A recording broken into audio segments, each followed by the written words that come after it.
Salam perjumpaan. Pada kali ini rekan mahasiswa kita akan membahas soal peran ICT dalam e-procurement atau elektronik lelang. Pemerintah di masa depan yang dibangun berdasarkan visi dan misi yang ada adalah untuk menjalin kemitraan dengan berbagai perusahaan swasta dalam menerapkan aplikasi e-procurement dalam skala nasional, jadi dalam skala yang lebih besar, baik itu dalam pengadaan barang dan jasa kebutuhan pemerintah secara online dan real time dengan mempergunakan teknologi digital. Pengadaan secara elektronik atau e-procurement ini merupakan pengadaan barang dan jasa yang dilaksanakan dengan menggunakan teknologi informasi dan transaksi elektronik sesuai dengan ketentuan perundang-undangan. Adapun maksud dan tujuan dari e-lelang ini adalah bagaimana agar mahasiswa memahami ketentuan umum pengadaan barang elektronik. Itu yang pertama. Kita pengajaran kali ini adalah supaya mahasiswa ke depan ini yang sudah melek digital, gitu ya, paling tidak semua rekan-rekan mahasiswa memiliki sarana prasarana untuk melakukan digitalisasi. Nah, sekarang perlu memahamkan bahwa pemerintah memiliki sarana digital adalah untuk meningkatkan sistem layanan publik, ya. Tentunya dalam layanan publik banyak membutuhkan barang dan jasa yang tidak bisa disediakan sendiri oleh pemerintah. Sehingga nanti alur dari pelaksanaan kegiatan ini mudah-mudahan melalui diskusi ini sebagai pemicu untuk rekan-rekan mahasiswa belajar lebih banyak lagi dan mencoba menggunakan e-elektronik dalam berbagai bidang, ya. Jadi pemerintah tidak akan memandang siapapun menyediakan barang dan jasa, apakah dilakukan oleh pegawainya sendiri yang sudah memiliki sarana prasarana wirausaha ataupun kepada publik, ya. Tidak saja pada lintas daerah, tetapi juga skala nasional dan internasional.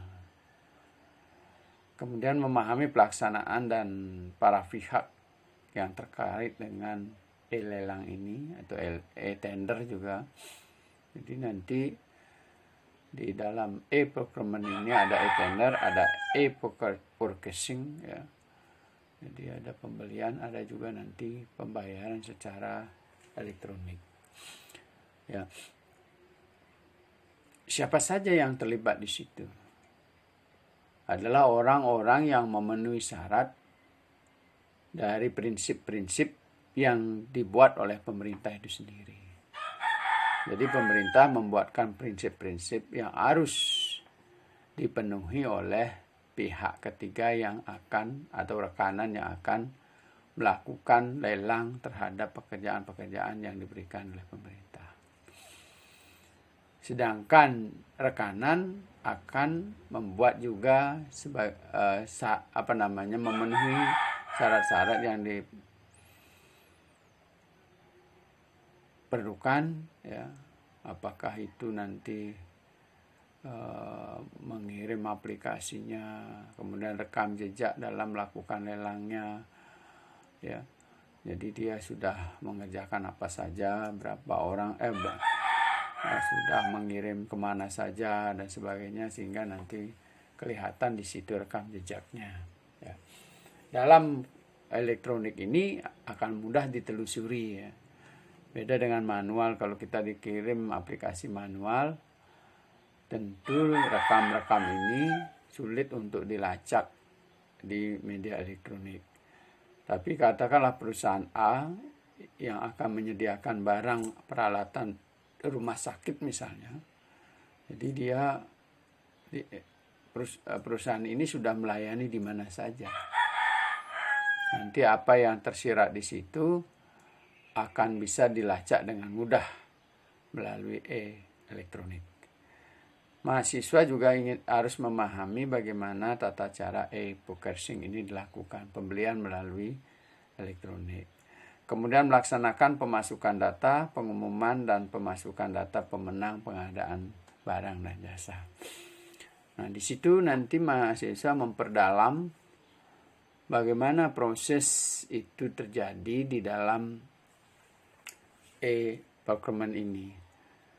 Jadi pemerintah dari sejak perencanaan, kemudian sampai pengumuman, ya sampai pengumuman persyaratan, kemudian apa saja yang akan diproyekkan, dan selanjutnya sampai pada pengumuman pemenang. Para rekanan itu bisa juga mengecek secara transparan kenapa saya harus menang, kenapa mereka harus kalah. Jadi sangat penting sehingga nanti melalui elektronik ini diharapkan semuanya bisa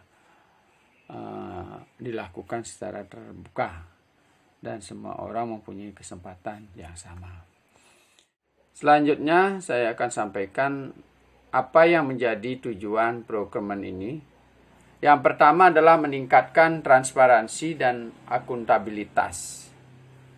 Jadi melalui e-procurement ini pemerintah bisa melakukan lelang terbuka. Siapapun bisa mengakses dari lelang yang akan dilakukan oleh pemerintah. Ya. Kemudian ini juga bisa sebagai pertanggungjawaban publik, ya, akan terlihat bagaimana pemerintah melakukan penyelenggaraan barang dan jasa itu secara akuntabel.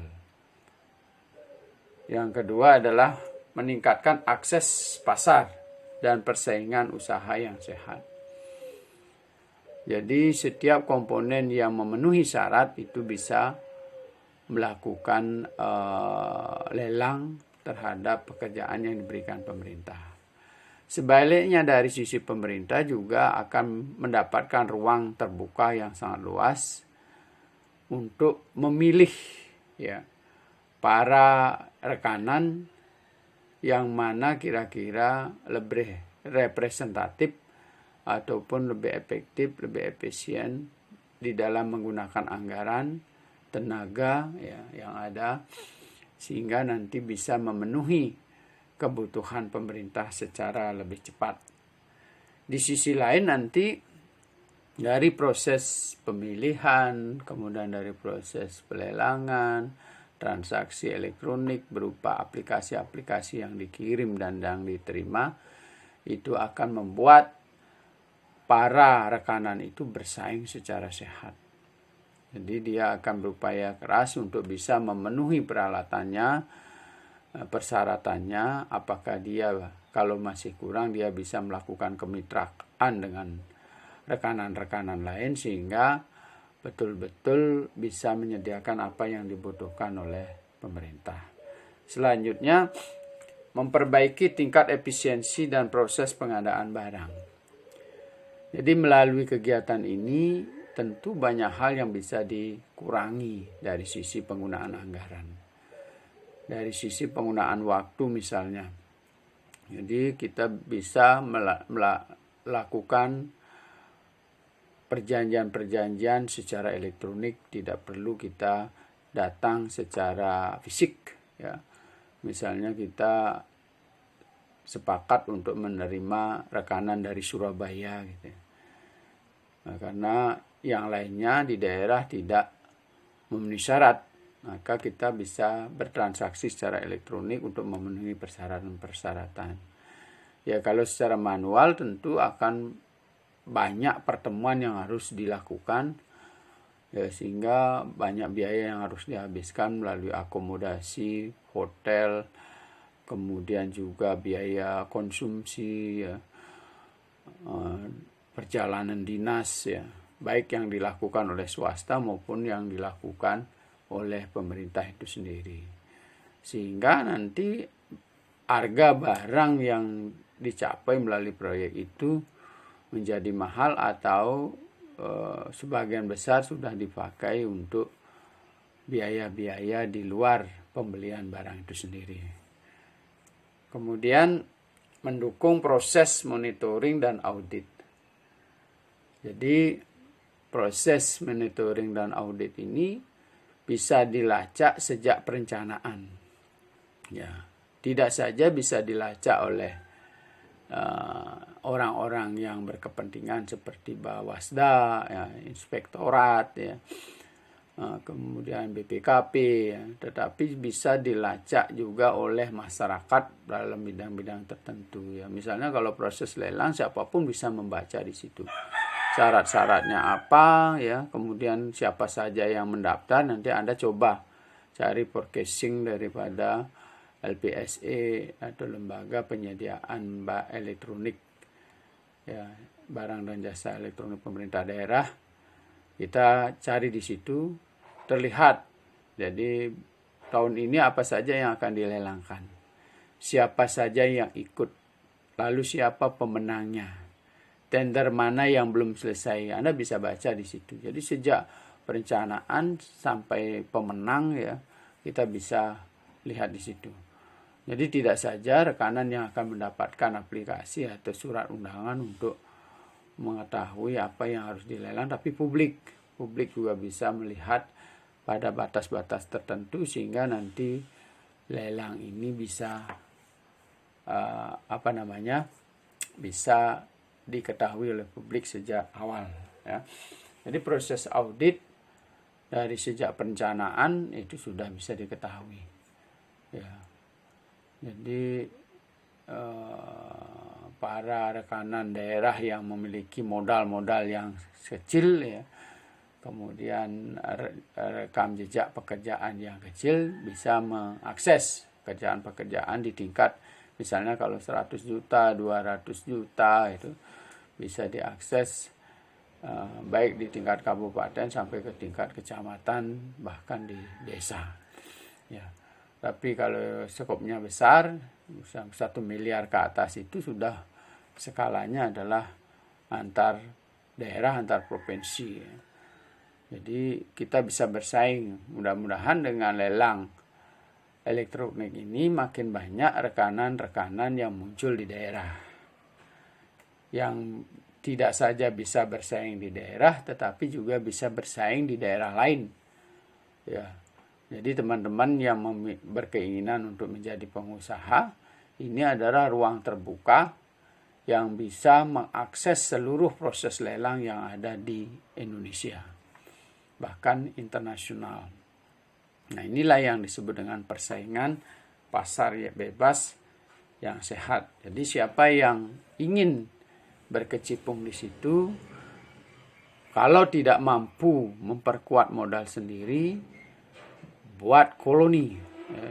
Jadi jangan berdiri sendiri-sendiri, karena kalau demikian kita menjadi pengusaha hanya tender-tender yang berada di bawah 1 miliar yang bisa dikerjakan. Padahal nanti di dalam sistem pengadaan barang dan jasa menurut undang-undang itu adalah diperuntukkan terutama bagi para pengusaha di daerah, diutamakan. Sehingga untuk menyediakan barang dan jasa, ya, pengadaan barang, proses-proses tender pembangunan dan sebagainya, itu sebenarnya dari undang-undang sudah dipersyaratkan diupayakan oleh pemenang tender dari daerah. Tapi dalam undang-undang yang lain persyaratannya adalah bila memenuhi ketentuan, ya, misalnya bisa memenuhi dari sisi investasi, misalnya jumlahnya sampai 1 miliar ke atas, dia mampu nggak? Ya, dan manajemennya, peralatan pendukung mampu nggak? Ya, jadi makanya para pengusaha di daerah mulai saat ini tidak boleh egosentris, tidak boleh atau tidak diperlukan lagi bahwa kita harus berdiri sendiri-sendiri. Kalau demikian, akan selamanya dia tidak akan mampu untuk menggarap pekerjaan-pekerjaan skala nasional.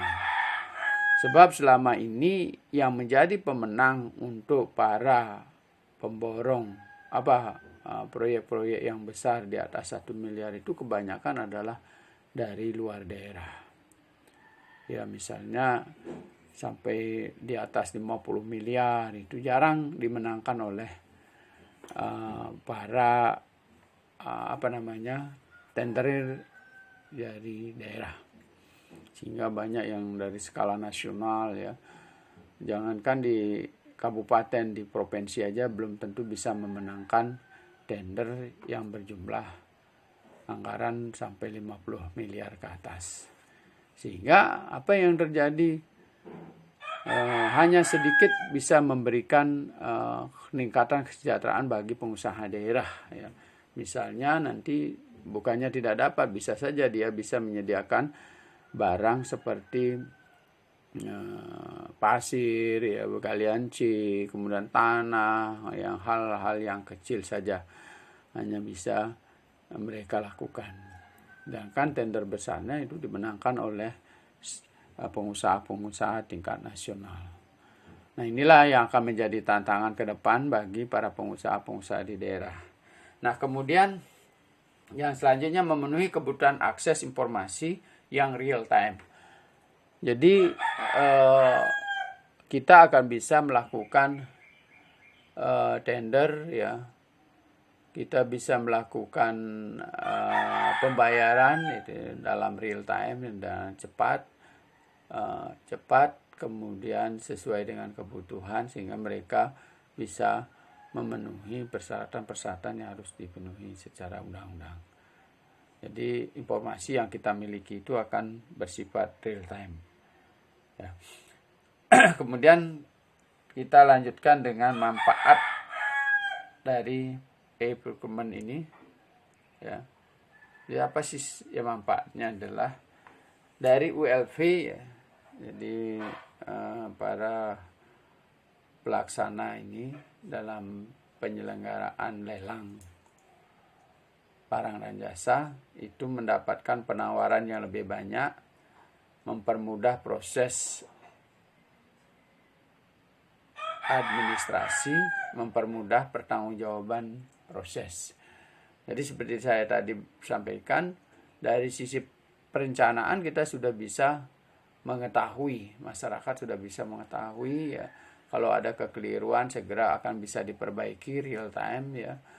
Jadi ada kekurangan ya. Bisa saja ketika kita membuat persyaratan ada yang kurang ya.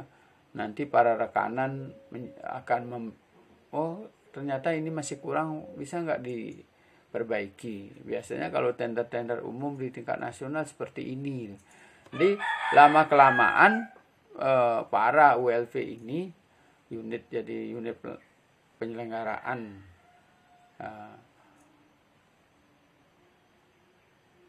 pembelian barang dan jasa pemerintah ini akan menjadi cerdas dalam menyusun persyaratan-persyaratan yang bisa dipenuhi. Kemudian dari sisi penggunaan IT juga bisa saja nanti agak berat, susah dibuka, susah diupload persyaratan-persyaratannya. Jadi makin lama mereka melakukan lelang ini makin cerdas. Kemudian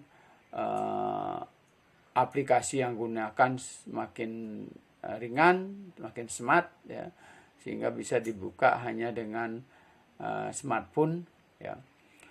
Kemudian dibuka dengan kuota yang sederhana ya, kuota yang tidak banyak, sehingga masyarakat dari seantero Indonesia ini bisa membaca. Kemudian berikutnya dari sisi penyedia, menciptakan persaingan usaha yang sehat. Tadi sudah saya jelaskan, memperluas peluang usaha, membuka kesempatan pelaku usaha untuk mengikuti lelang. Jadi kalau manual mungkin hanya bisa, berapa sih kemampuan kita untuk mengumumkan secara manual? Mungkin di koran ya, Di koran pun terbatas, tidak bisa kita secara nasional karena untuk melakukan pemasangan iklan di koran itu cukup mahal. Bayangkan kalau kita ingin menjangkau secara nasional, berarti kita harus menjangkau sistem media massa nasional ya. Mungkin Jawa Pos kita harus jangkau selain Bali Pos ya. Ini secara manual cukup banyak biaya yang harus dihabiskan. Tapi kalau elektronik, mereka yang memiliki usaha-usaha tertentu setiap hari akan melacak secara elektronik di mana sih orang-orang yang membutuhkan barang yang saya miliki. Jadi sangat mudah, dia duduk mungkin sekedar 1 jam dia sudah bisa mengakses keseluruhan lelang yang ada di seluruh Indonesia terkait dengan barang-barang yang dia jual. Misalnya pengadaan barang alat-alat medis rumah sakit, ya. Pengadaan komputer, berapa unit komputer. Jadi kalau kita punya usaha komputer, tentu kita setiap hari akan melacak perusahaan-perusahaan yang membutuhkan komputer di seluruh Indonesia. Kalau kita punya alat-alat medis, maka kita setiap hari akan melacak seluruh perusahaan-perusahaan yang ada, seluruh perusahaan maupun pemerintah yang membutuhkan rumah sakit yang memerlukan peralatan medis. Nah, ini akan terus kita lakukan sehingga banyak yang bisa kita lakukan ya. Baik skala besar maupun kecil. Kita kalau punya kecil-kecilan, kita melacak di mana ya. Kita bisa juga menjual secara kecil-kecilan. Mengurangi biaya transportasi untuk mengikuti lelang ya tadi. Akomodasi, transportasi ya. Kemudian biaya penginapan, hotel, ya, perjalanan, udara, ya, laut. Ini sangat bisa dikurangi.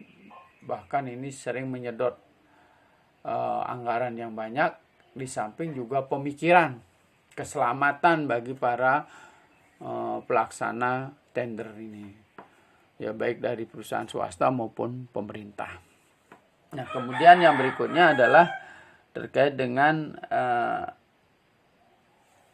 masyarakat. Apa sih yang bisa diterima oleh masyarakat? Memberikan kesempatan masyarakat luas untuk mengetahui proses lelang. Jadi meskipun masyarakat tidak ikut lelang atau tender, akan menjadi edukasi yang sangat luar biasa. Misalnya kalau Anda sebagai mahasiswa ya belum punya perusahaan, kita akan belajar dari situ ya, siapa pemenangnya. Anda bisa meneliti ya. Saya pernah melakukan penelitian tentang e-tendering ini melalui elektronik yang tersedia di pemerintahan daerah yang ada di Bali. Jadi bagaimana proses lelangnya, siapa pemenangnya, ya, kemudian aplikasi apa yang disediakan, kemudian hambatan-hambatan apa saja yang dihadapi oleh para ULV maupun para penyedia barang dan jasa. Sehingga nanti dari situ Anda bisa melihat data-data atau rekomendasi yang bisa kita berikan terkait pelaksanaan lelang secara elektronik ya. Kemudian kita lihat bagaimana sih proses penerapan e-government terkait dengan e-lelang ini. Kita lihat grafik yang disajikan di sini. Yang pertama, start small, mulai dari hal yang sederhana ya, cepat ya, tidak bersifat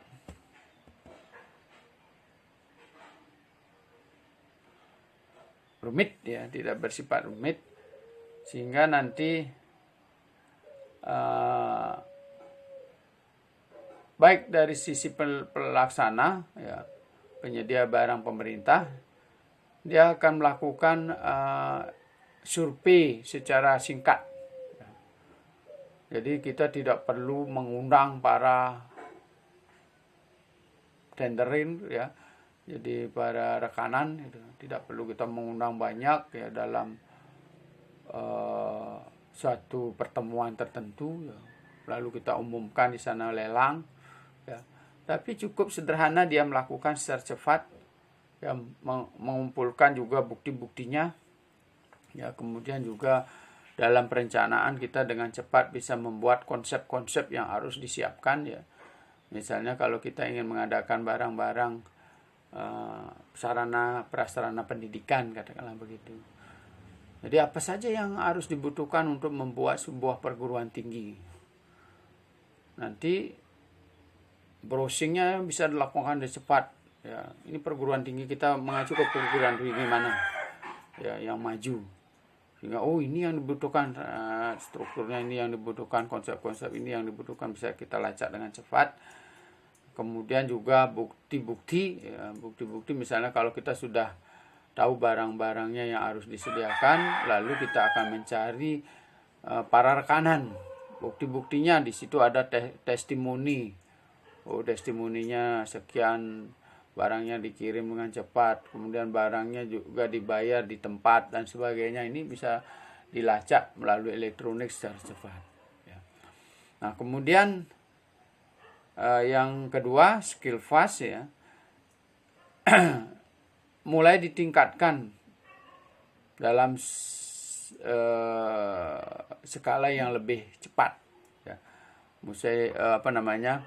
Daya jangkaunya semakin hari semakin cepat, ya, bukti-bukti dikumpulkan semakin cepat, mengundangnya juga lebih cepat, ya, sehingga waktu-waktu yang digunakan itu akan bisa kita ringkas, ya, tidak memerlukan waktu yang lama.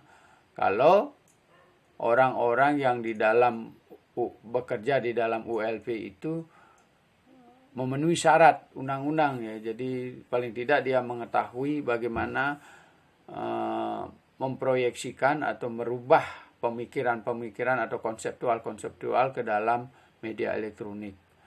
Ya, jadi apa yang diinginkan oleh para pejabat publik dirubah dalam bentuk elektronik menjadi aplikasi yang bisa diisi oleh rekanan. Itu salah satu contohnya. Kemudian dia juga bisa melakukan evaluasi terhadap sistem yang berkembang di dalam sistem lelang elektronik ini. Karena ini akan terus berubah, semakin hari semakin canggih. Tuntutan daripada masyarakat itu semakin banyak, ya. Gimana supaya lelang terbuka ini bisa diterima bisa diikuti oleh masyarakat-masyarakat yang punya modal kecil.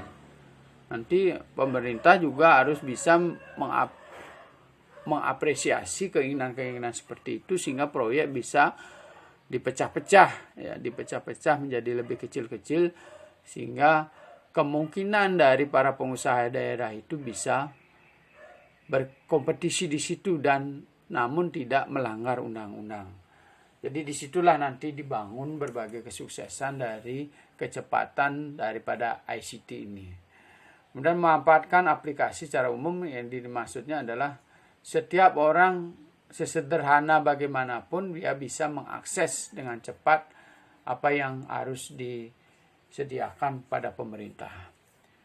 Jadi tidak istilahnya itu, karena ini barang elektronik manusia juga yang membuat, dia bisa saja mencantelkan hal-hal tertentu sehingga kelompok-kelompok tertentu bisa tidak masuk ke dalam sistem penjaringan ini. Jadi bisa saja nanti dikelola sedemikian rupa supaya yang menang itu adalah kelompok-kelompok tertentu yang bisa menguasai elektronik ini, ya. Jadi bisa saja kalau kita punya rekanan yang memang sudah sesuai dengan keinginan kita ajarkan untuk masuk ke dalam sistem tender kita. Tetapi masyarakat umum tidak akan bisa masuk ke dalam sistem tender aplikasi untuk memenuhi aplikasi yang kita miliki, ya. Jadi ini setengah digital, ya, sebagian besar diatur oleh manusia. Ini tidak diinginkan dalam sistem digital ini seperti itu. Karena kalau begitu kerugian bagi kita, pertama penyediaan sarana prasarana untuk melakukan lelang elektronik ini sangat besar biayanya, ya. Yang kedua, tujuannya elektronik ini adalah mempermudah melakukan efisiensi anggaran, mempermudah pekerjaan bagi para ULV yang ada di daerah. Nah, kalau kita atur lagi sedemikian rupa, maka tujuan-tujuan itu tidak akan tercapai.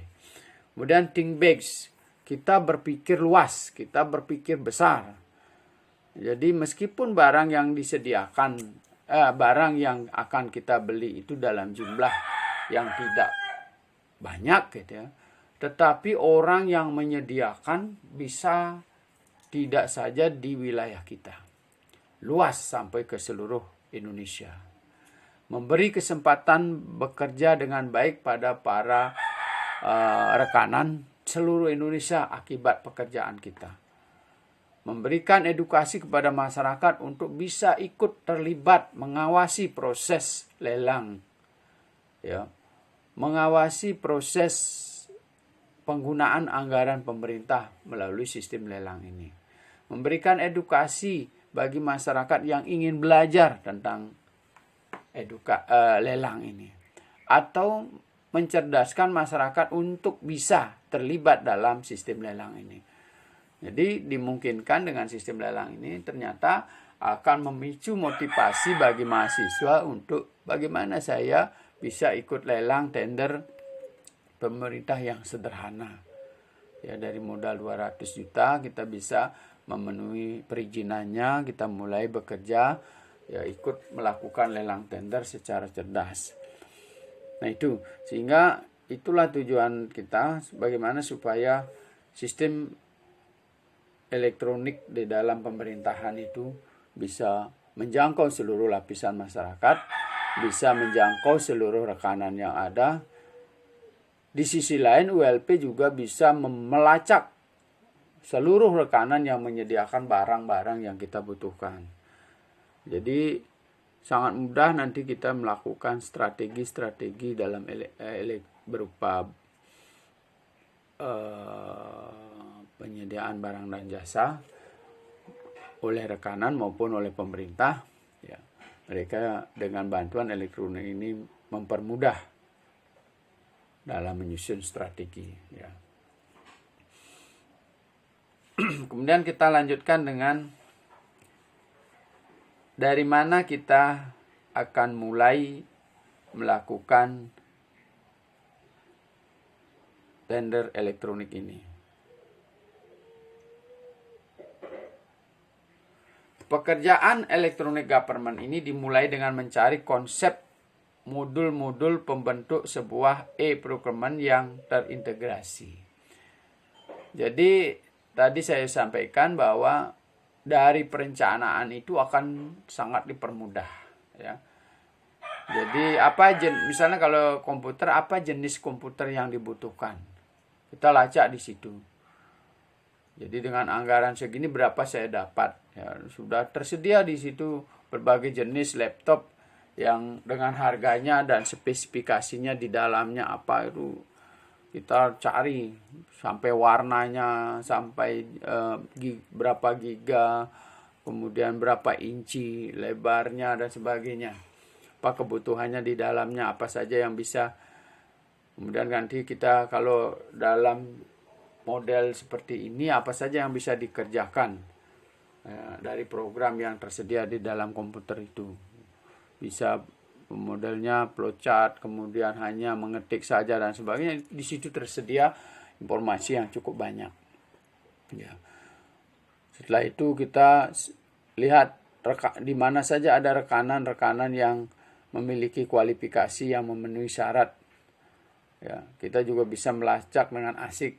Nanti kalau Anda terlibat di dalam lelang elektronik ini sangat menyenangkan. Bahkan teman-teman yang memang berkecimpung di bidang IT ini kadang-kadang lupa makan, ya. Jadi bisa berhari-hari browsing atau berselancar melalui IT. Apalagi sudah melingkupi dengan uang, ya. Jadi setiap Anda membuka elektronik, ya, setiap Anda membuka HP-nya, di situ ada uang, maka Anda akan tidak pernah bosan-bosan untuk membuka HP. Tidak ada uang saja Anda bisa berhari-hari kita membaca, ya, berselancar melalui sosial media yang kita miliki. Apalagi nanti ada dari situ memperoleh uang yang Anda punya. Ya. Kemudian berdasarkan proses bisnis yang ada, paling tidak ada 3 aplikasi besar yang mendasari pembentukan e-procurement. Jadi apa saja yang ada di lelang elektronik? Yang pertama adalah e-tendering, yang kedua e-purchasing, dan yang ketiga e-shopping. Ya. Jadi e-tendering, jadi orang bisa melakukan tender elektronik, ya. Sehingga nanti para pengusaha, para wirausaha itu bisa melakukan tender elektronik di sini dengan mudah. Kemudian pembelian secara elektronik, ya. Kemudian juga transaksi, purchasing, ya, secara elektronik bisa dilakukan melalui e-elektronik ini. Kemudian shopping, jadi Anda bisa belanja apa saja melalui e-elektronik dengan mudah dan tidak hanya dijuali oleh atau para pedagangnya tidak hanya ada di sekitar kita. Jadi Anda bebas memilih dari sisi warna, dari kesukaan, kecepatan pelayanan, ya, dari seluruh kebutuhan hidup kita melalui elektronik ini. Nah, kemudian kita lihat layanan pengadaan secara elektronik itu bagaimana proses kerjanya. Nah, kita lanjutkan terkait dengan LPSI, yaitu layanan pengadaan secara elektronik.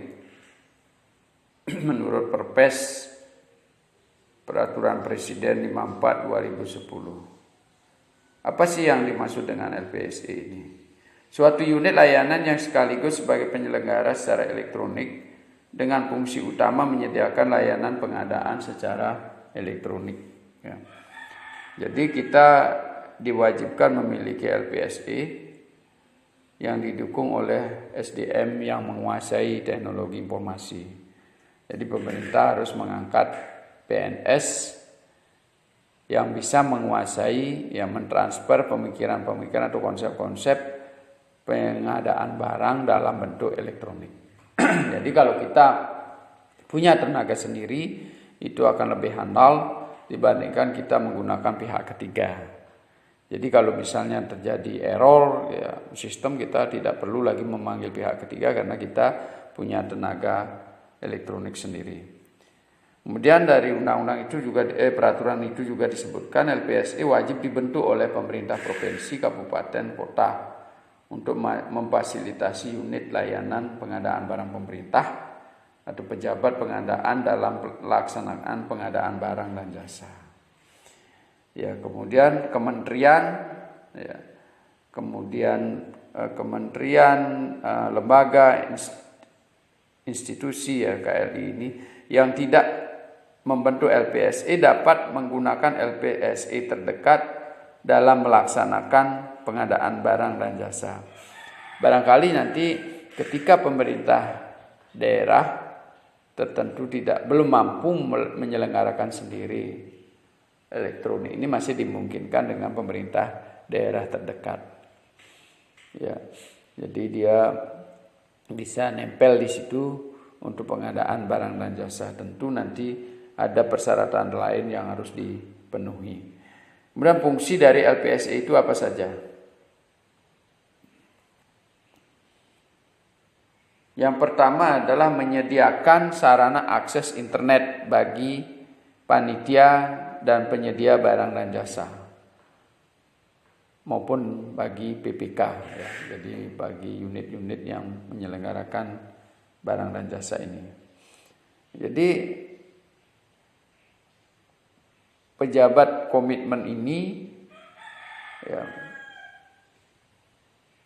pejabat pembuat komitmen ini atau PPK ini harus juga terlayani melalui elektronik. Ya. Selain kita menyediakan layanan pada rekanan, kita juga para pejabat ini dengan mudah dia memonitoring proses secara elektronik ini melalui sistem yang dibangun oleh tenaga kerja kita di bidang IT. Jadi apa yang diinginkan diterjemahkan dalam sistem. Bagaimana tender dilakukan, ditransformasikan ke dalam sistem. Nah, kalau ini kita menggunakan pihak ketiga tentu akan menjadi cost yang tinggi ya. Selain juga kita tidak bisa menyelenggarakan barang dan jasa secara real time. Kita harus menunggu pihak ketiga dulu bisa memperbaiki sistem kita, baru kita melakukan lelang. Akan begitu terus, sehingga kita perlu mengangkat pegawai yang memang betul-betul menguasai IT. Yang kedua, menyediakan bantuan teknis untuk mengoperasikan LPSE kepada PPK atau panitia penyedia barang dan jasa. Ya. Jadi dia kalau misalnya mengalami kendala, para panitia ini harus mampu dituntun penggunaan secara teknis. Secara konseptual dia mengetahui, tapi untuk teknik elektronik tentu harus ada orang yang mampu membantu, yaitu adalah tenaga kerja yang menguasai IT. Berikutnya adalah melakukan pendaftaran dan verifikasi terhadap PPK, panitia penyedia barang dan jasa. Jadi bisa saja kita tidak membentuk unit tersendiri, tetapi merupakan semacam panitia ya, yang terdiri dari berbagai SKPD ya. Perwakilan dari masing-masing SKPD itu dimasukkan, terutama yang terkait dengan pengadaan barang dan jasa di SKPD masing-masing. Dia ada perwakilan di situ, sehingga nanti semua sistem, semua konsep-konsep yang dibangun dalam perencanaan barang di setiap SKPD itu terwakili. Lalu nanti sistem ini mewakili semua pengadaan barang yang ada di kabupaten ataupun kota.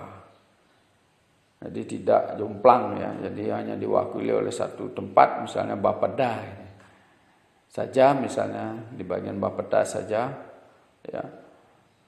Tapi harus mewakili semua unit-unit yang ada di kabupaten, karena setiap unit itu akan membutuhkan pengadaan barang dan jasa. Kemudian mengelola sistem pengadaan secara elektronik. Nah, ini mengelola. Jadi LPSE ini sudah langsung selain menyediakan bantuan teknis juga mengelola. Nah, kemudian juga menyediakan latihan. Ya. Tutorial. Ya. Kalau toh misalnya tidak mampu dilakukan secara manual ya. Jadi kita bagian elektronik atau bagian IT tidak bisa mendampingi secara terus-menerus, maka di situ harus disediakan tutorial yang mudah dibaca dan digunakan sebagai kegiatan dalam penyelenggaraan lelang elektronik ini. Nah, bagaimana langkah-langkah pembentukan LPSE ini?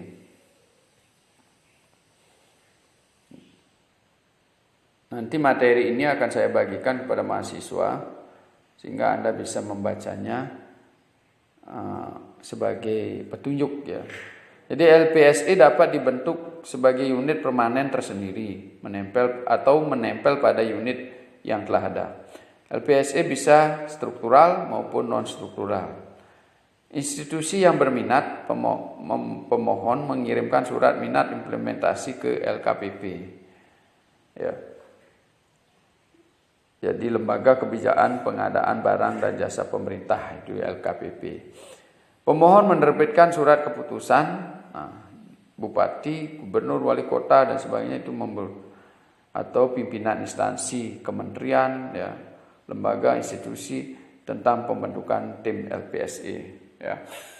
Kemudian dalam rangka memperkuat dasar hukumnya, pelaksanaan program, pemohon harus menerbitkan peraturan kepala daerah tentang implementasi e-procurement. Jadi kepala daerah harus membuat perdanya supaya secara hukum LPSE ini meskipun panitia itu harus dibuatkan SK, sehingga nanti mereka bekerja dengan SK, nanti mendapat kompensasi juga dari situ berdasarkan SK.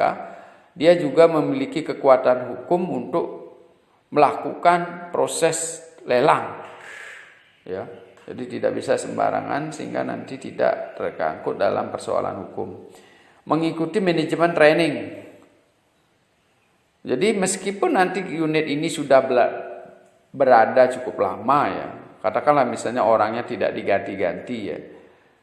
Karena sistem pengadaan barang ini selalu berubah-ubah ya, selalu lebih mutakhir, bagaimana supaya lebih cepat, lebih murah, lebih terjangkau, masyarakat luas bisa menjangkau, terus akan melakukan revisi-revisi sistem atau perbaikan-perbaikan sistem sehingga kita orang harus tetap mendapatkan latihan tambahan. Apalagi orang-orang yang terlibat di dalam LPSI ini berubah-ubah. Ini mereka harus disediakan media untuk training, menyediakan infrastruktur yang diperlukan, mempunyai website resmi sebagai domain dan website LPSI sebagai subdomain. Ya, jadi termasuk juga websitenya harus handal. Jadi harus handal dan bisa diakses oleh banyak pihak secara luas ya.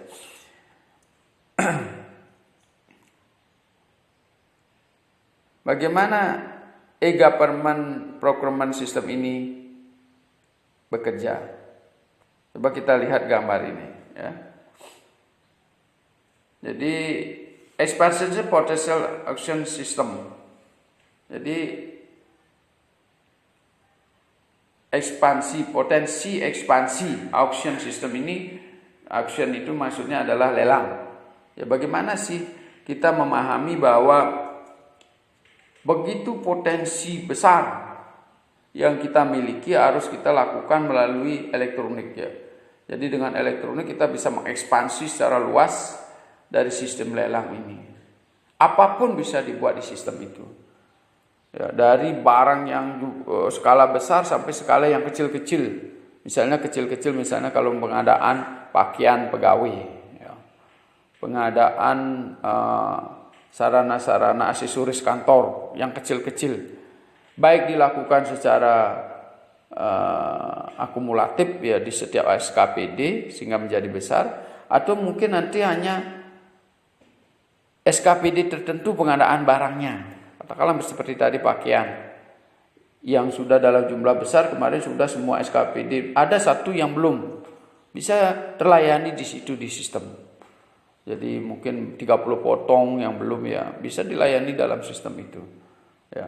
Sehingga dari skala besar sampai kecil bisa kita melakukan ekspansi sesuai dengan jumlah anggaran. Sebaliknya, dari pengusaha kecil sampai pengusaha besar bisa masuk dalam sistem yang kita miliki. Sehingga nanti tidak saja perusahaan-perusahaan besar bisa terlibat dalam lelang barang di daerah, tetapi bisa UKM kecil. Ya, misalnya souvenir kantor, ya pengadaan meja, ya beberapa unit ya. Kemudian pengadaan laptop mungkin beberapa buah, ya, tidak sampai puluhan, ya mungkin 2, 3 itu. Bisa dilakukan secara kecil-kecilan sehingga bisa kelompok-kelompok UKM kecil pun bisa terlibat di situ. Pengusaha-pengusaha kecil di masyarakat pun bisa terlibat di situ asal memenuhi syarat-syarat undang-undang, misalnya dia memang memiliki usaha berizin ya, punya NPWP dan sebagainya, persyaratan-persyaratan yang harus dipenuhi. Kemudian dari situ kita akan membaginya menjadi e-tender sistem ya tadi dalam kecil maupun besar ya. Kemudian juga kita bisa e-purchasing ya, pembelian bisa dilakukan melalui e-purchasing ya. Di situ sistemnya juga gimana? Jadi elektronik bisa harus bisa menerjemahkan sistem pembayaran yang harus kita lakukan. Apakah berdasarkan termin, apakah nanti setelah jadi dicicil per bulan ya. Jadi sistem sudah mengakomodasi persoalan itu. Atau bayar cash ya. Atau ditukar dengan barang tertentu ya, misalnya tukar tambah ya. Atau perbaikan. Jadi kalau misalnya tender perbaikan barang kita sediakan di situ. penyedia layanan jasa untuk memperbaiki barang seperti mobil, ya, peralatan mesin seperti diesel dan sebagainya, ya. Kemudian juga termasuk juga penyediaan sistem IT itu tidak ringan. Misalnya kalau kita tenaganya terbatas, yang menguasai IT dibutuhkan banyak, memperbaiki, kita bisa juga melelangkan pekerjaan tersebut, ya. Jadi sistemnya juga harus mengakomodasi hal-hal seperti itu, ya. Kemudian ada auction bidding and reverse bidding. Jadi bagaimana lelang terhadap, ya, jadi auction itu lelang terdiri dari bidding, yaitu penawaran, ya. Penawaran ataupun proses penawaran reverse bidding. Nah, bagaimana sistemnya itu, berapa kali ditawar, ya, bagaimana dia memenuhi syarat, ya. Kita juga tidak dengan mudah, ya, kalau murah kita kasih. Siapa yang paling murah kita kasih. Jadi para pengadaan barang, ya, orang panitia yang pengadaan barang ini juga harus mengetahui standar minimal barang-barang yang akan kita beli, baik dari sisi harga maupun dari sisi kualitasnya, ya. Jadi jangan kita hanya berpatokan pada harga, begitu murah kita jadikan dia yang menang. Nanti tahu-tahu di tengah perjalanan dia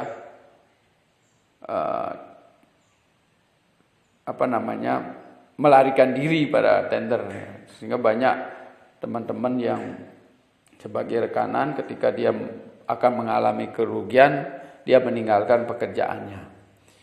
Jadi tidak sekedar kita mengetahui bahwa harganya murah, ya, tapi kita juga sebagai penyelenggara barang dan jasa harus mengetahui berapa sih standar minimal yang baik bagi barang-barang yang disediakan oleh rekanan. Kemudian berikutnya shopping, ya. Jadi ketika kita ingin berbelanja, para panitia ini akan membrowsing, ya. Modelnya Anda akan memilih barang-barang yang terpajang secara elektronik di seluruh Indonesia, bahkan dunia. Itu namanya shopping. Kita bisa seperti Anda memilih barang-barang ketika punya uang masuk ke pertokoan. Jadi ketika kita ingin membeli barang melalui elektronik, kita hanya duduk di satu tempat dengan santai sambil minum kopi sendiri, ya, biaya sendiri.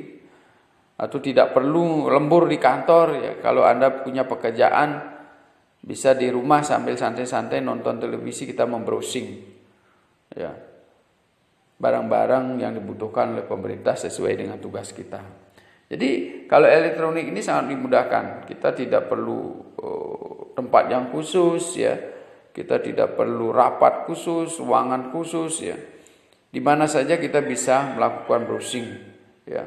Nah, begitu sampai di kantor, kita tinggal memasukkan aplikasinya di situ, mengundang yang bersangkutan, ya, karena mengundangnya pun harus melalui situs yang resmi, ya. Meskipun kita bisa membrowsing dari rumah melalui HP kita, tapi mengundangnya kita harus memakai situs resmi, lokasinya jelas, yang bisa dipantau melalui Google Map, ya. Jadi pemetaan Google, ya. Nah, kemudian kita lanjutkan dengan e-tendering. Misi akhir dari penerapan konsep e-tendering ini adalah bagaimana proses tender-tender yang ada di pemerintah sehubungan dengan pengadaan barang yang diperlukan seluruh divisi pemerintah yang ada dapat dilakukan secara online dan real time. Jadi melalui dunia maya dan dengan secara penuh memanfaatkan teknologi informasi agar tidak banyak membuang waktu dan biaya. Nah, ini yang dimaksud dengan e-tendering. Tata cara pemilihan. Nah, ini berikutnya. Tata cara pemilihan penyedia barang dan jasa yang dilakukan secara elektronik dengan menggunakan SPSE atau sistem pengadaan secara elektronik melalui unit LPSE. Jadi dimulai dari pengumuman lelang sampai pengumuman penetapan pemenang. Jadi ada e-tendering ini dibantu oleh sistem pengadaan barang secara elektronik. Inilah tugasnya para teknik IT untuk membantu panitia mengelola konsep-konsep perencanaan pengadaan barang ke dalam sistem. Jadi ditransformasikan ke dalam sistem pengadaan barang elektronik. Nah, tahapan e-tendering. Nah, ada beberapa tahapan yang harus dilalui ya. Jadi ada 3 tahapan yang harus dilalui melalui e-tendering. Yang pertama, disclose. Jadi pengumuman tentang proyek kepada kalangan pemerintah, swasta, ya, melalui penerapan prinsip good corporate governance. Jadi bagaimana hubungan antara pemerintah, swasta atau masyarakat itu dilaksanakan melalui good corporate governance. Jadi pemerintah di sini berlaku atau bertindak sebagai pengusaha juga. Bagaimana dia supaya mendapatkan tender yang murah tapi kualitasnya tetap baik. Ya. Tidak ada pilihan lain adalah melakukan melalui elektronik sehingga nanti masyarakat juga teredukasi untuk bisa bersaing secara baik menyediakan barang yang berkualitas. Ya.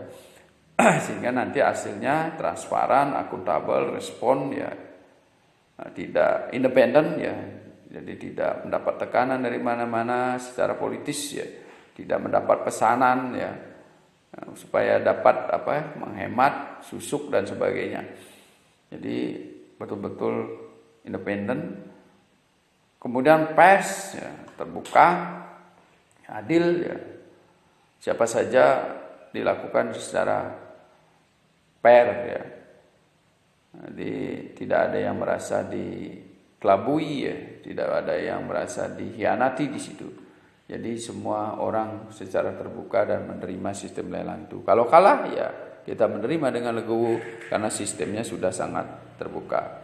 Yang kedua adalah registrasi dan distribusi. Jadi aktivitas otomatisasi dengan menggunakan teknologi informasi pada proses registrasi dan distribusi dan penyebaran pengumuman serta dokumen lain yang berkaitan dengan tender. Jadi ketika kita mengadakan pengumuman bisa diterima atau terdistribusi secara serentak real time.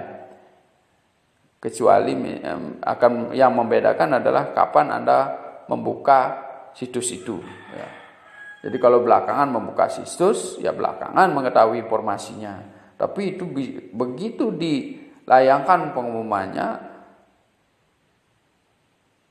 begitu prosesnya valid ya, tidak mengalami error ya sukses.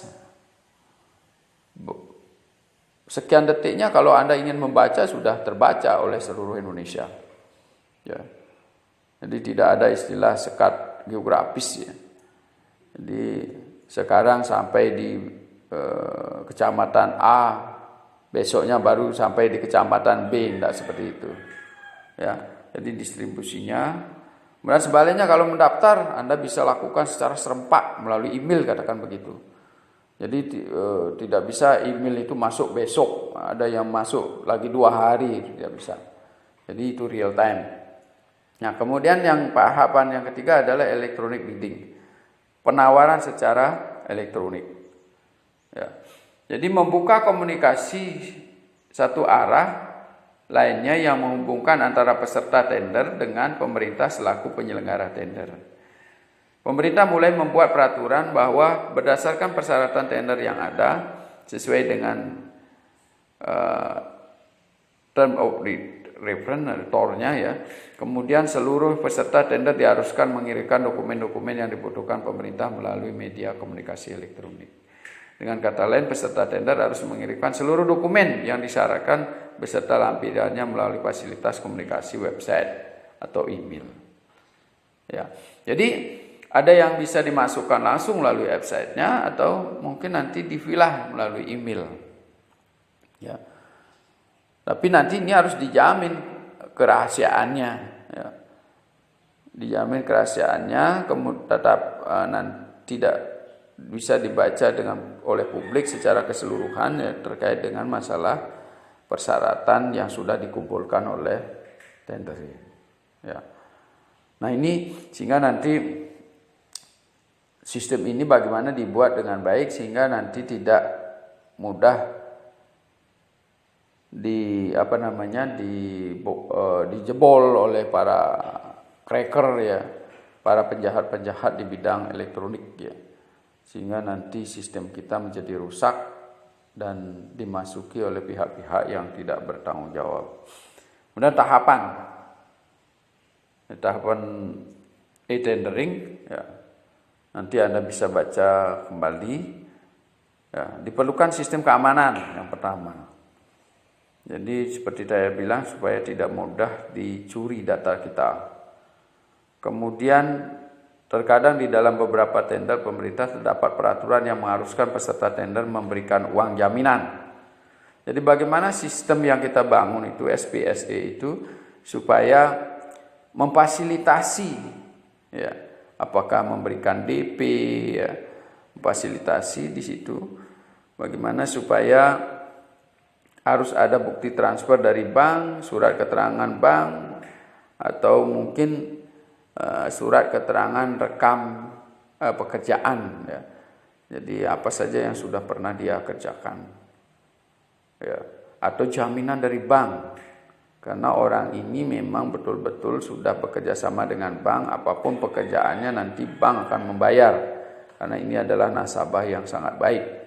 Katakanlah begitu. Ya. Kemudian banyak dokumen tender menyebabkan pemerintah harus memiliki sebuah jalur dengan bandwidth yang besar agar proses pengiriman dokumen dapat dilaksanakan cepat.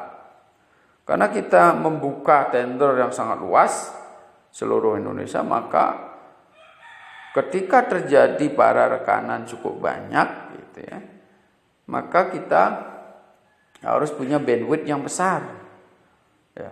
Atau mungkin kalau memang tidak memiliki bandwidth yang besar, kita persyaratan yang lebih tinggi sehingga tidak banyak orang yang masuk ya. Sehingga kita betul-betul persyaratan lebih tinggi itu adalah mencapai kualitas yang paling tinggi. Nah, sejak awal kita sudah mencapai kualitas yang lebih tinggi, begitu tidak ada memenuhi syarat, turunkan lagi kualitasnya, kurangi beberapa syaratnya. Nah, di situ baru mulai ada masuk. Ya. Jadi pertama kita cari dulu yang kualitasnya paling tinggi, ya, sehingga nanti bandwidth kita tidak tidak berat, ya, sehingga mudah masuk. Ya. Barangkali ya dapat 5 gitu ya. Yang penting sudah syaratnya sangat tinggi, ya. Sulit orang memenuhi ya. Berarti kalau dia bisa memenuhi, mereka adalah para tenderil yang handal gitu. Tidak apa-apa kita cuma 5 yang melelang. Tapi kalau tidak ada, ketika syaratnya tinggi tidak ada masuk, kita rubah, kita kasih batas waktu seminggu, sebulan gitu ya, sesuaikan dengan aturan. Turunkan lagi syaratnya beberapa syarat sehingga nanti bisa masuk. Bisa seperti itu. Karena pertama dari sisi waktu terbatas, dari SDM yang akan memilah juga terbatas, sehingga kita bisa berkonsentrasi pada pengadaan barang. Ya. Kemudian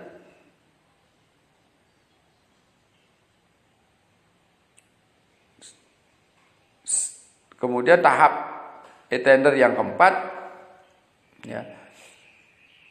Expand support service, membangun infrastruktur pelayanan penunjang yang canggih dan sempurna untuk meningkatkan kinerja, efisiensi, dan kontrol proses tender pemerintah. Jadi kita juga membuat sistem di situ atau infrastruktur penunjang supaya bagaimana bisa mengontrol tingkat efisiensi kerja sistem penyelenggaraan bayaran secara elektronik ini. Ya. Jadi pada tahapan ini pemerintah berusaha sedapat mungkin menghilangkan seluruh proses yang manual yang terjadi. dengan cara mengimplementasikan berbagai konsep modern melalui teknologi informasi seperti supply chain management, kemudian enterprise resourcing planning, intranet, dan sebagainya. Jadi misalnya menjawab telepon, ya. Jadi menjawab telepon sebagai contoh misalnya bisa langsung di situ diisi aplikasi ya, sehingga nanti diarahkan kemana ya. Kalau orangnya tidak ada di tempat diarahkan ke telepon salah satu dari panitia itu. Biarpun dia berada di rumah nanti akan nyambung langsung ke salah satu panitia tersebut. Karena nanti e-tendering ini sedapat mungkin tidak dibatasi waktu ya. Jadi bisa bekerja 24 jam. Ya. Sehingga nanti kalau telepon kantornya tutup, sistem akan membawa ke HP para panitia tersebut. Nanti akan berantai di situ. Yang satunya tidak aktif masuk ke HP yang lain. Ya, sehingga nanti ada chain management di situ. Ya. Kemudian ketentuan e-tendering. Apa saja yang menjadi ketentuan yang harus dipenuhi? Yang pertama, ruang lingkup e-tendering meliputi proses pengumuman pengadaan barang dan jasa sampai dengan pengumuman pemenang. Para pihak yang terlibat dalam e-tendering,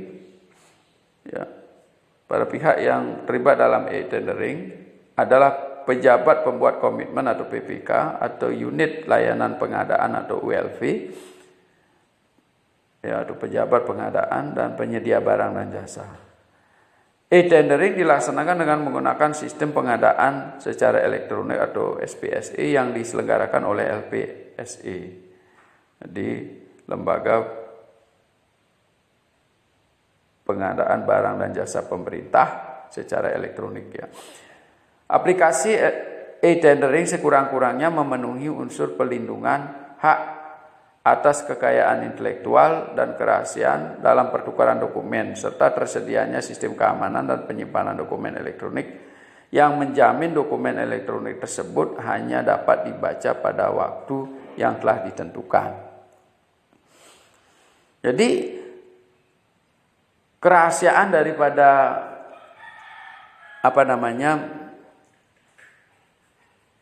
dokumen-dokumen yang dikirimkan oleh rekanan itu juga harus dijaga dan keamanannya bagus ya.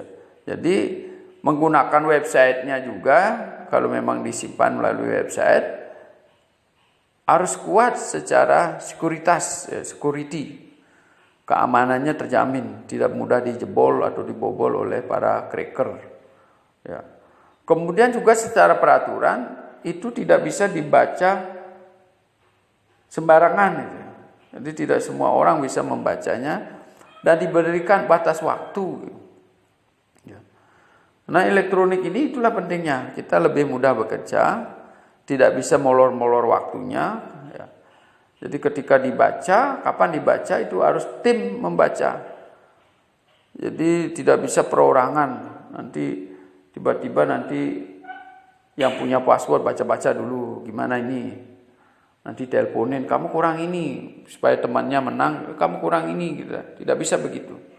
Jadi ada kurun waktu yang sama yang sudah ditentukan oleh panitia. Kita kumpul bersama untuk membaca persyaratan-persyaratan.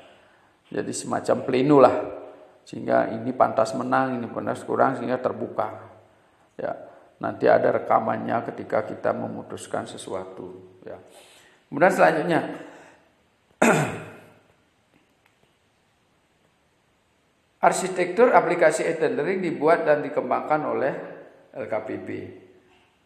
Jadi lembaga penyelenggara kegiatan barang dan jasa ini harus betul-betul memahami dan bagaimana proses mengembangkan sistem e-tendering ini. Jadi sistem e-tendering yang diselenggarakan oleh SPSE wajib memenuhi persyaratan sebagai berikut: mengacu pada standar yang meliputi interoperabilitas ya, Di sini yang dimaksud adalah interoperabilitas ini. Jadi orang yang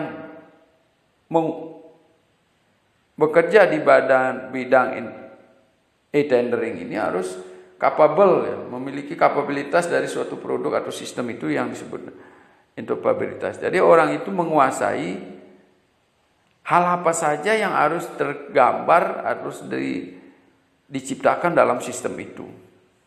Jadi kapasitas yang diinginkan di situ dikuasai, itu namanya interoperabilitas. Dan integrasi dengan sistem pengadaan barang atau jasa secara elektronik. Mengacu pada standar proses pengadaan secara elektronik, tidak terikat pada lisensi tertentu atau pre-license. Jadi bagaimana supaya dia lebih fleksibel, gitu. Tidak mengacu pada saya bisanya cuma sistem ini. Saya bisanya cuma belajar ini dan sebagainya. Jadi dia harus fleksibel, dia terus belajar menyesuaikan sistem, ya, sesuai dengan kebutuhan masyarakat, sesuai dengan kebutuhan kemajuan teknologi.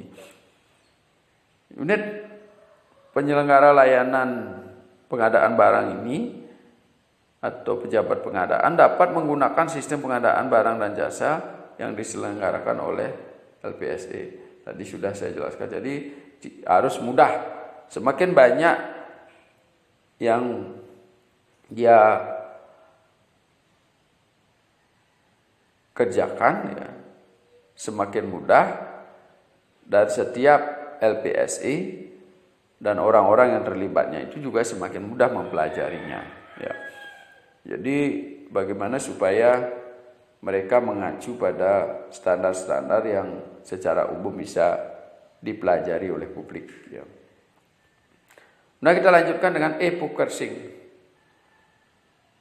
Bagaimana sih pembelian barang dan jasa ini diselenggarakan? Tata cara pembelian barang dan jasa melalui sistem katalog elektronik. Jadi e-procurement, ya. Jadi kita nanti mengundang, bisa saja tampil secara di dalam website para penrekanan hanya sedikit saja, tetapi ketika misalnya kita sudah tertarik, kita minta dikirimin e-katalog. Atau mungkin di website para rekanan itu sudah ada e-katalog, ya, jenis barang apa yang akan kita adakan. Kita sudah bisa membaca di situ. Tujuan e-procurement adalah terciptanya proses pemilihan barang atau jasa secara langsung melalui sistem katalog elektronik, sehingga memungkinkan semua ULP pejabat pengadaan dapat memilih barang jasa pada pilihan terbaik dengan proses yang singkat dan harga yang telah distandarkan.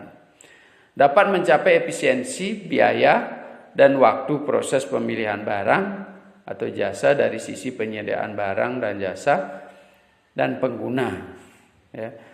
Jadi dari sisi biaya, kemudian proses itu bisa dilakukan secara efisien.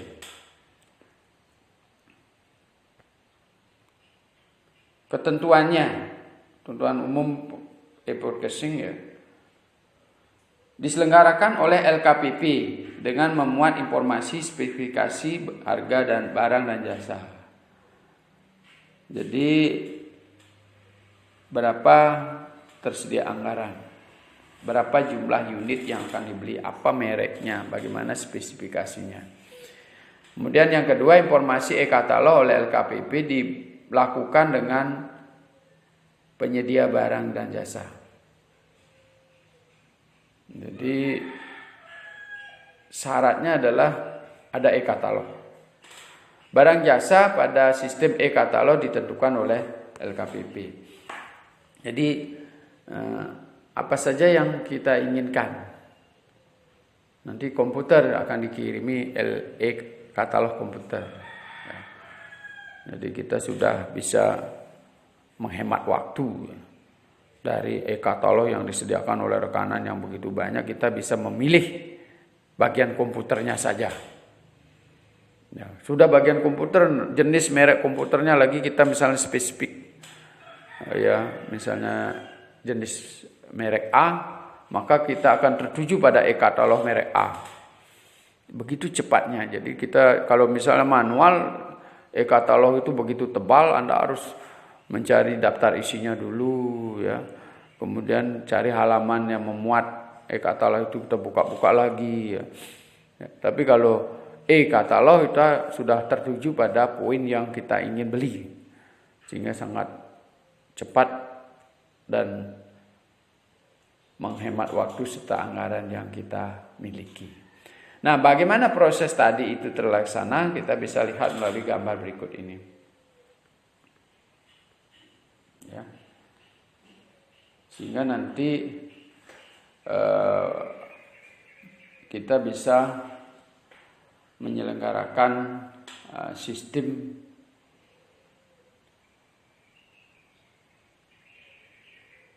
lelang elektronik ya, seperti gambar yang kita lihat ya. Jadi ada e-katalog, ada administrator ya, kemudian ada ATPM, kemudian juga di bawahnya ada, kita lihat ada gambar LPSE ya, bagaimana proses pembelian, bagaimana proses penawaran ya. Nanti semua orang-orang yang terlibat atau lembaga-lembaga yang terlibat ini terangkum dalam SPSE kita, sistem penyelenggaraan secara elektronik, sistem pengadaan secara elektronik ya. Jadi nanti bagaimana supaya dalam kegiatan ini Anda pahami seperti inilah prosesnya ya. Jadi semua lembaga-lembaga yang terlibat dan sistem yang dibangunnya terangkum dalam satu sistem elektronik yang bisa dibaca oleh banyak pihak ya, yang bisa diaudit oleh orang-orang secara elektronik yang berkompeten di bidangnya ya, sehingga pertama bisa mempermudah para petugas atau panitia yang mengadakan barang. Yang kedua, bisa mengedukasi para penyedia barang sehingga mereka mampu bersaing secara sehat ya. Menyediakan barang yang berkualitas dengan sistem distribusi yang cepat sehingga mudah terjangkau. Bagaimana dia berlomba-lomba mengefisiensi sistem yang dia bangun sehingga mampu bersaing dalam lelang elektronik ini. Yang ketiga adalah mengedukasi masyarakat ya, baik itu dari kalangan akademisi, para pedagang kecil, UKM, kemudian juga para rekanan yang berusaha berbisnis ya. Kemudian juga masyarakat biasa ya.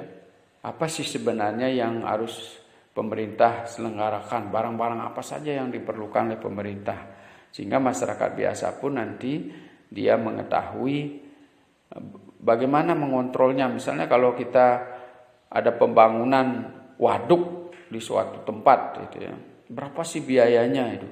Secara elektronik sudah tahu, ini waduknya ini sekian biayanya.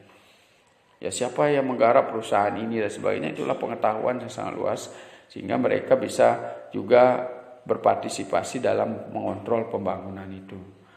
Jadi tidak perlu lagi kita menjelaskan pada masyarakat ini akan dibangun seperti ini. Jadi dengan sendirinya edukasi itu sudah akan berjalan membuat masyarakat itu menjadi cerdas.